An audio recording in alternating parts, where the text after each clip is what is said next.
My husband handed me divorce papers 6 hours after my miscarriage.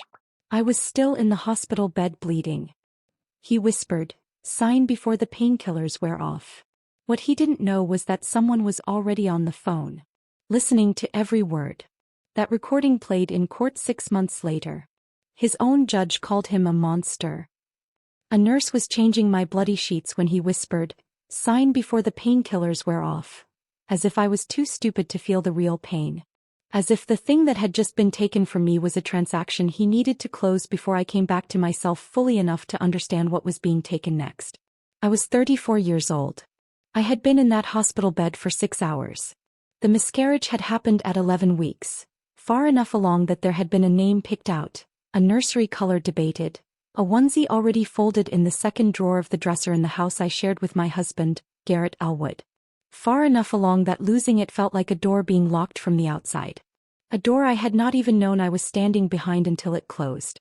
The nurse, a young woman with dark circles and the efficient hands of someone working a double shift, did not look up when he said it. I have thought about that 100 times since. I have thought about whether she heard it the way I heard it, or whether the words landed differently from across the room.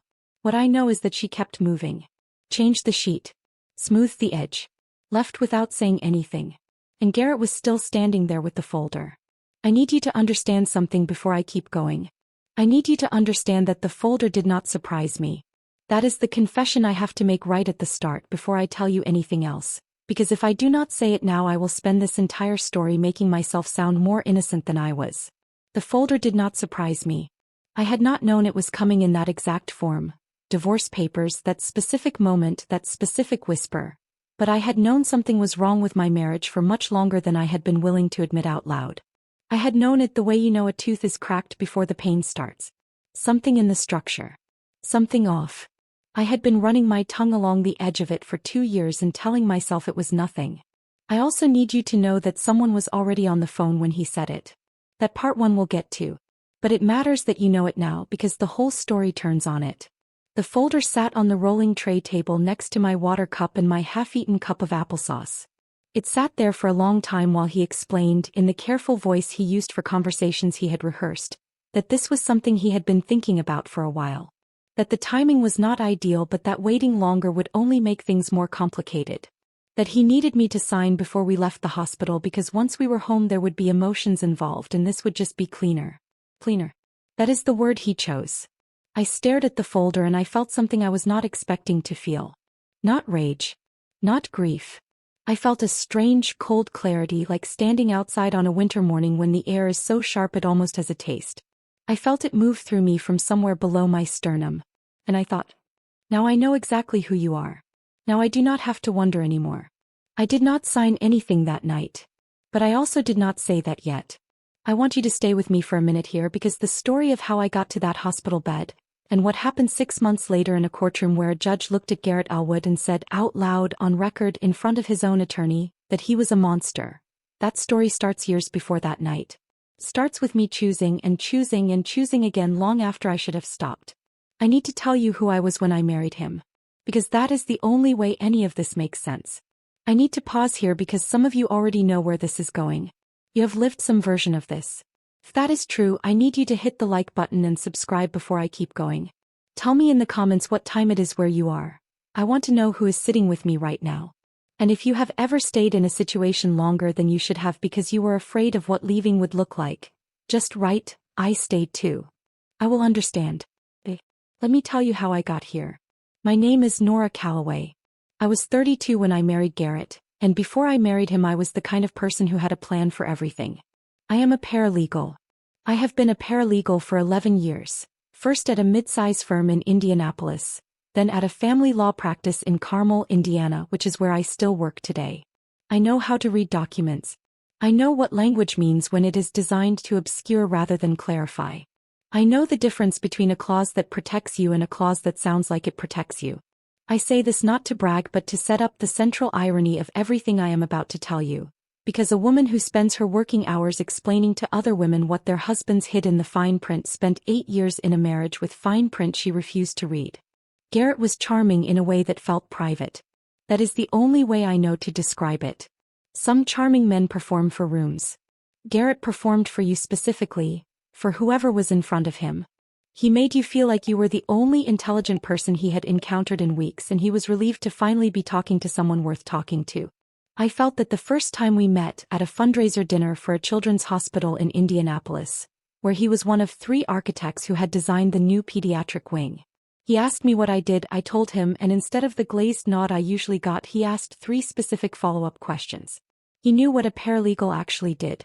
He had done his own estate planning and remembered the terminology. He paid attention. I was not immune to being paid attention to. We dated for 14 months. We moved in together. We got married at a small ceremony in Brown County in October, in a rented barn with string lights and about 60 people, most of them his. My parents came from Fort Wayne. My sister Lynette drove down from Chicago. It was cold and beautiful, and I wore my grandmother's earrings, and I meant every word I said. The first 2 years were genuinely good ones. We bought a house in Carmel, a 4-bedroom Craftsman on Guilford Road that needed work, which Garrett loved because he could design the renovation himself. We spent weekends at estate sales looking for original hardware. We had dinner parties. We took a trip to Portugal that I still think about. I hold on to that trip not as evidence of something false but as evidence of something real that did not survive what came after. There was a version of Garrett that existed then. I do not think I invented him entirely. But I also have to tell you what I started noticing around year 3, because that is where the story actually lives. The first thing I noticed was the way he talked about my job when we were with his colleagues. He was an architect with his own firm, Elwood Design, 12 employees, a portfolio of commercial and residential projects across central Indiana. His world was full of people who led with their credentials, and when I was introduced in those circles, there was a pause. A paralegal. Not a lawyer. The way Garrett filled that pause shifted over time. It started as a deflection. Nora keeps the whole operation running. Honestly, the lawyers would be lost without her. Which sounds supportive but is not quite if you listen to the grammar of it. Then it became a joke. She reads more contracts than I do, which is saying something. Then it became a category. He would introduce me and then immediately redirect the conversation to something else, as if my answer to "what do you do" was a speed bump to get over. I noticed this. I told myself he was not doing it on purpose. I was good at telling myself he was not doing things on purpose. The second thing I noticed was money. We kept separate accounts for the first 3 years, which was fine and normal. Then Garrett suggested we consolidate into a joint account for household expenses, which also seemed fine and normal. What was not fine was the way the access shifted over time. He handled the investment accounts. He managed the mortgage. When I asked specific questions, what was the current balance on the HELOC? What were the projected returns on the retirement account he had opened in both our names? He answered in a way that provided information without actually giving me information. Summaries. Approximations. We're doing well, you don't need to stress about it. I was a paralegal at a family law firm. I knew what financial opacity in a marriage typically meant. I chose to not apply that knowledge at home. I need to tell you something. I saw the signs. I'm not going to pretend I did not. I told myself stories about why they did not mean what I knew they meant. I was good at telling myself stories. I had been doing it for years. Part of it was that I loved him. Or I loved what I had built in my mind around him, which is not the same thing but feels identical from the inside. Part of it was that leaving felt like admitting I had been wrong, and I had told 60 people at a barn in Brown County that I was sure. Part of it was simpler than either of those. I was afraid. Not of him exactly. Afraid of the silence that would come after. Afraid of the version of myself that had gotten this wrong.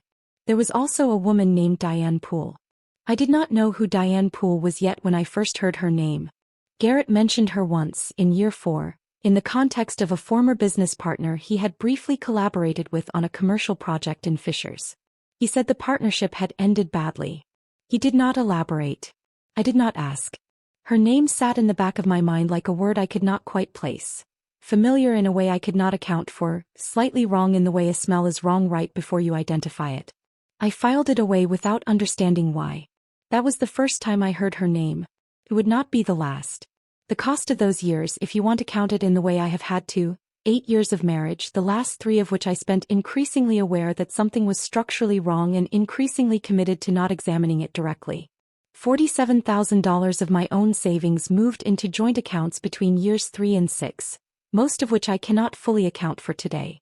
2 promotions I did not pursue at work because Garrett's opinion about the timing, delivered gently and reasonably, became my opinion about the timing. 1 apartment I could have bought in 2019, a 2-bedroom in Broad Ripple that I still drive past sometimes, that I passed on because we were focusing on the house. And 1 friend, Rosalie Eckhart, who told me in the spring of year 5 that something was off about Garrett, and I stopped calling her back as often after that, which I am not proud of.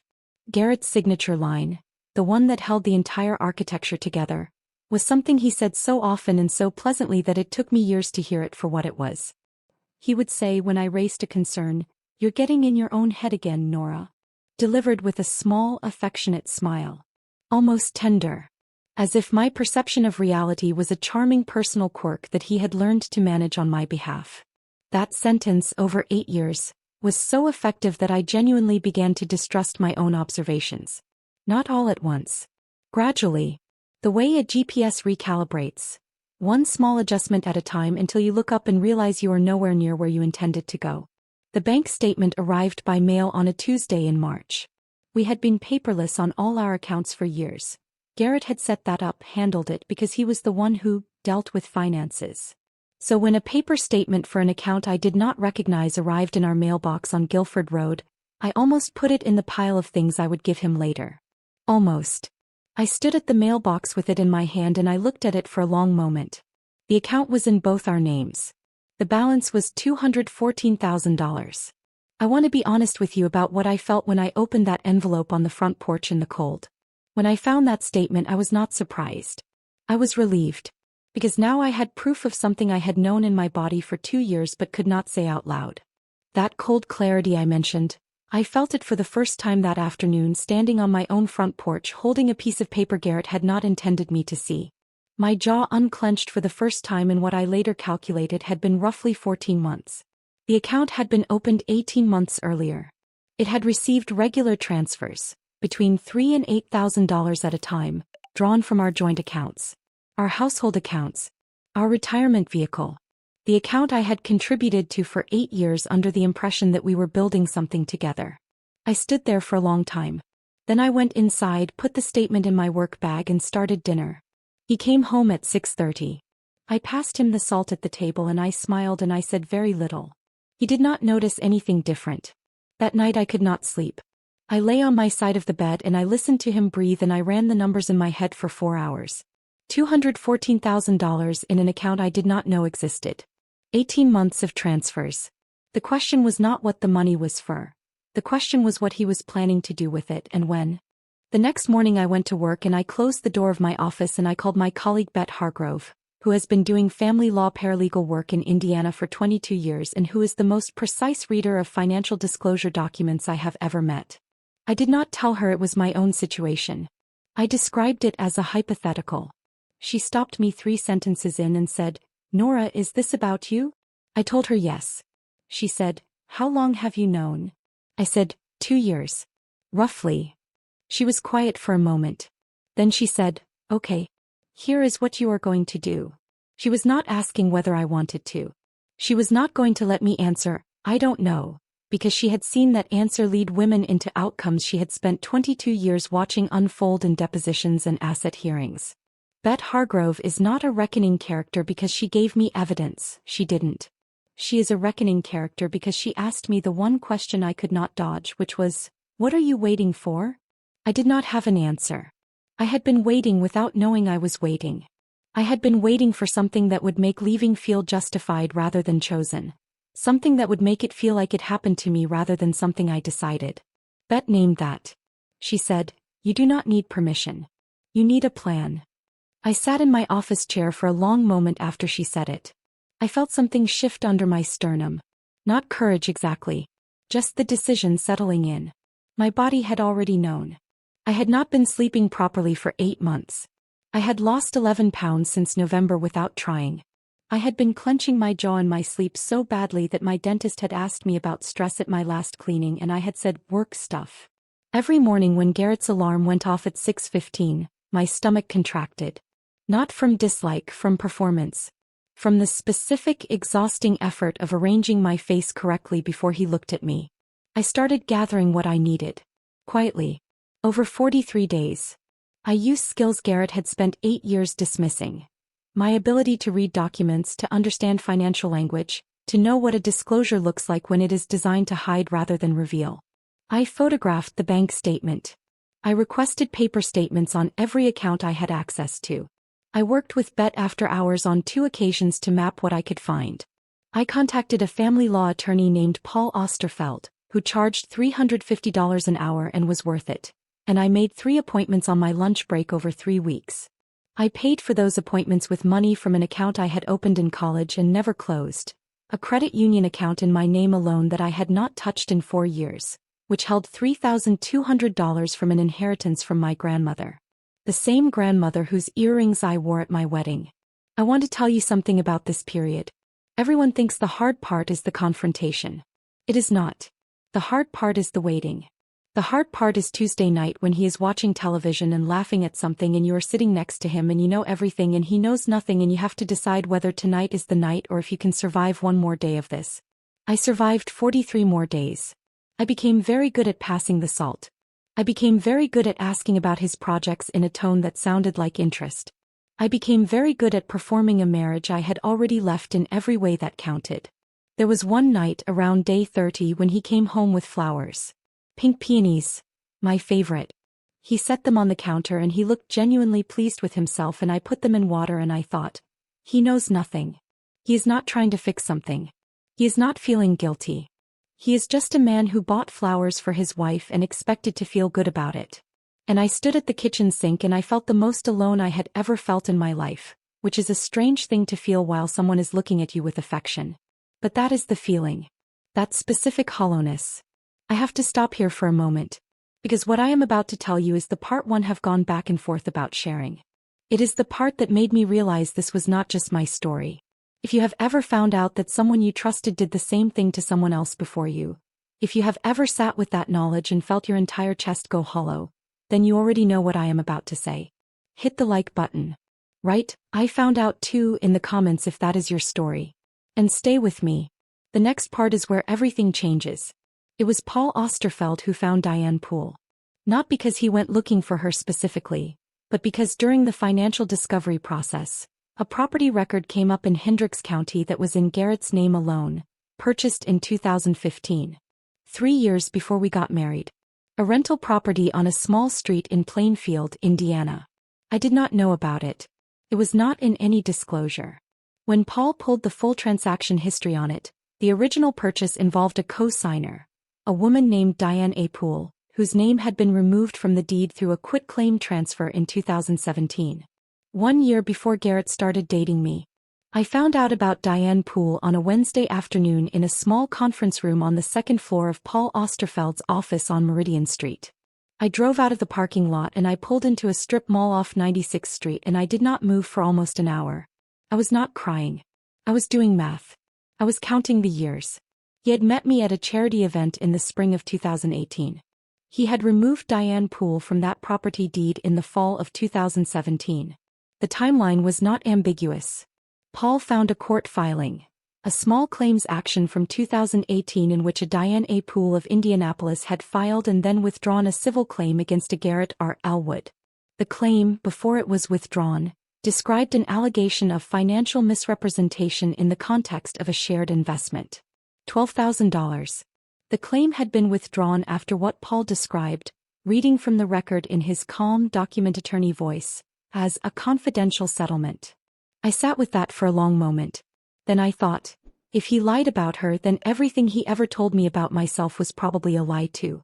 All of it. Every explanation for why I was getting in my own head, every reassurance that our finances were fine, every version of our story he had been telling me, built on a foundation that he had tested on someone else first. I was not the beginning of this. I was the continuation of it. I did not feel rage. I felt the shame I had been carrying, the question I had been turning over in my head since March, the question that is always the hardest one, which was what I had done wrong. I felt it lift. Not completely, but enough. It was never about what I had done wrong. It was always about what he did, and what he would keep doing to whoever came after me if I did not make it impossible for him to keep getting away with it. I decided. Not dramatically. I stopped fighting myself. The pregnancy had happened in late September. Unplanned, unexpected, and when I saw the test in the bathroom off our bedroom, something that landed in me not with simple joy but with the specific terror of a woman who had spent 43 days preparing to leave a marriage and was now doing new math. I told Paul. He advised me on the legal implications. I told Bet. She said very little but squeezed my hand once across the table in the break room. I did not tell Garrett right away. I waited 2 weeks, during which I processed what I was going to do. I decided to continue the pregnancy. I decided that whatever happened with the marriage, I was not making that decision based on it. I told Garrett on a Sunday morning. He took the news with an expression I could not read. Not happiness, not alarm, something contained and careful. He said the right things. He touched my shoulder. He made me a cup of tea. The miscarriage happened 7 weeks later. I will not describe that in detail because some things are not details. What I will tell you is that I was in the hospital on a Tuesday night and Garrett was in the room, and somewhere around the 4th hour, my phone was on the chair next to the bed, and the call from my sister Lynette that had come in 2 hours earlier had never been hung up. The connection had stayed open. Lynette had heard everything. She was still on the line when Garrett pulled the folder out of the bag he had brought and set it on the rolling tray table. He did not know she was listening. He said quietly, almost gently, the voice he used for things he had rehearsed, I need to talk to you about something. I've had my attorney draw up some papers. I need you to sign before the painkillers wear off. And then he said the word cleaner.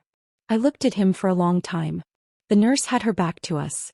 My phone was 6 inches from his elbow. I said, I'm not signing anything tonight, Garrett. He pressed. He used the voice. He explained about the timing, about emotions, about how this was just cleaner. I said nothing else. After about 4 minutes he stopped talking. He sat down in the chair in the corner with the folder in his lap.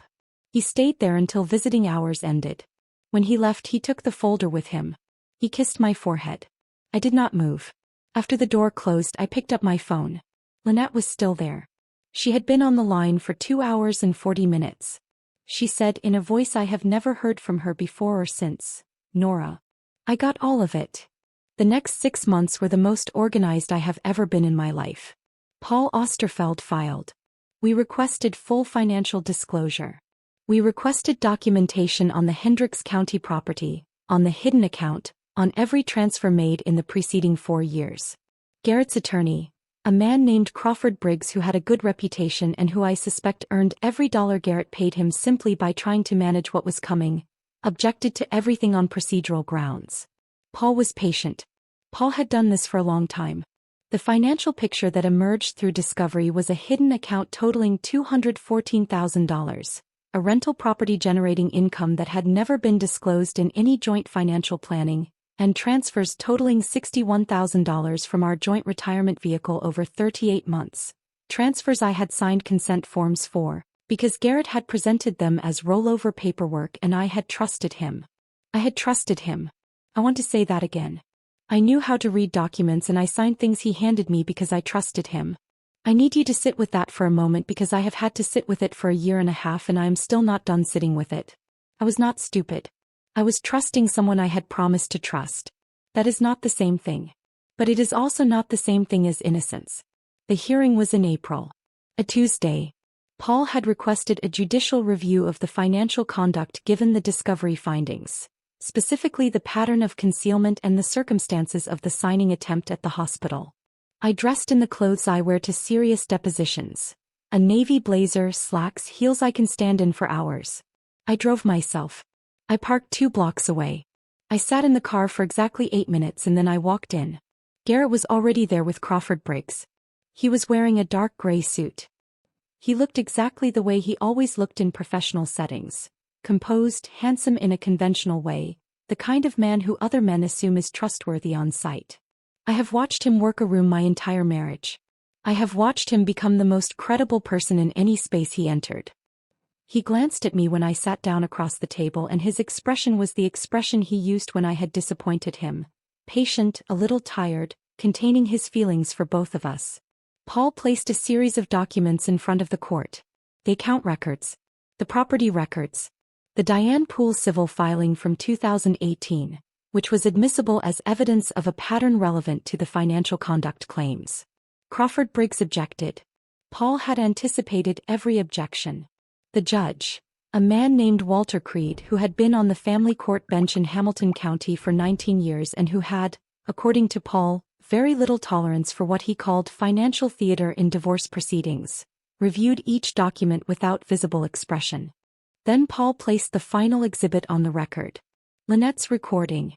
2 hours and 42 minutes of audio, recorded on a phone sitting on a chair in a hospital room, in which Garrett Elwood could be heard clearly in his own voice, asking a woman who had just experienced a pregnancy loss to sign divorce papers before her pain medication wore off. Crawford Briggs objected.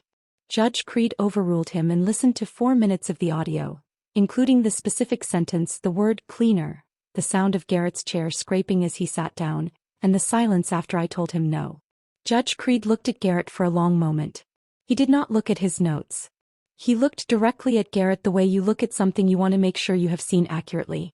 Then he said on the record that in 31 years of practicing and presiding over family law, he had encountered a range of conduct, but that what he had just heard represented a particular kind of moral failure that went beyond the financial misconduct before the court.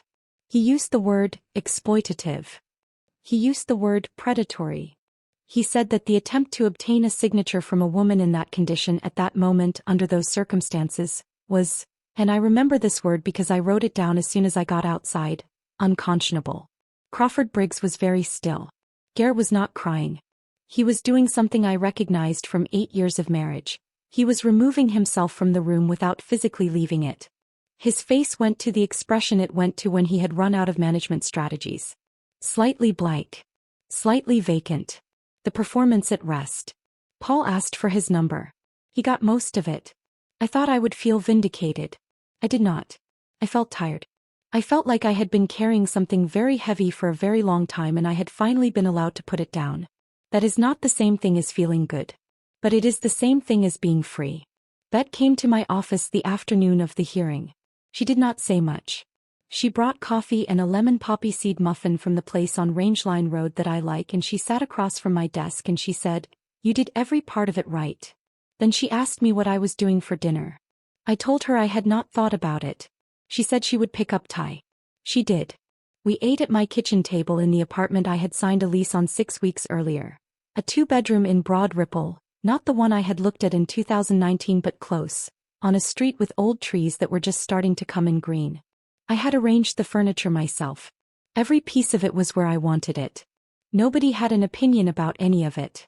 That night after Bette left, I sat in the armchair by the window that I had found at an estate sale in Noblesville. I had reupholstered it myself, an olive green linen I had picked without asking anyone. I sat in it with my feet tucked up and I looked at the street for a long time and I did not think about anything specific. My jaw was unclenched. My hands were still. I took a breath and felt it go all the way down. The rebuilding is not a straight line. I want you to know that because I think you deserve the actual version and not the cleaned up one. There are mornings, not as many as there used to be but some, when I reach for my phone and there is a half second before my brain catches up with my body, and in that half second I am still in the house on Guilford Road and my life is still the shape it was. Those mornings are hard. There are also days when the grief for the pregnancy arrives without warning, in the middle of an ordinary Tuesday and sits with me for a while. I do not fight it. I let it sit. But there is also this. On a Saturday morning in February, I drove to an estate sale in Westfield and spent 3 hours looking through other people's furniture and came home with a lamp and a small painting of a lake and nobody asked me where I had been or how much I spent. I put the lamp on the table in the bedroom. I hung the painting in the hallway. I stood back and looked at it and felt something uncomplicated in my chest. Not joy exactly. Something quieter. Something that belongs entirely to me. I want to tell you one more thing before I stop. I do not hate Garrett. Thought I would. I spent months waiting for the hate to arrive. It never did. What arrived instead was something I did not expect. I felt sorry for him. Not the kind of sorry that makes you go back. The kind that makes you understand that whoever broke him did it a long time ago and I was never going to be the one to fix it. That does not make what he did acceptable. It makes it make sense. And that is enough for me. The window in my bedroom faces east. In the morning when the light comes in before 7, it hits the wall in a way I did not plan. A particular warmth that spreads from the corner toward the door. I noticed it the first morning I woke up alone in that apartment, in a bed that was mine, in a room that held no one else's version of who I was supposed to be. I lay there for a long time. I did not have anywhere to be. I was not performing anything for anyone. That light. That morning. That breath. I did not know until that moment how long I had been holding it. I put that folder in a drawer and I never opened it again. But I know some of you have opened yours. Some of you signed. Some of you are still deciding. Wherever you are in that moment, I see you. Hit like, subscribe, and drop "still deciding" or "I signed" in the comments. I will be reading every single one.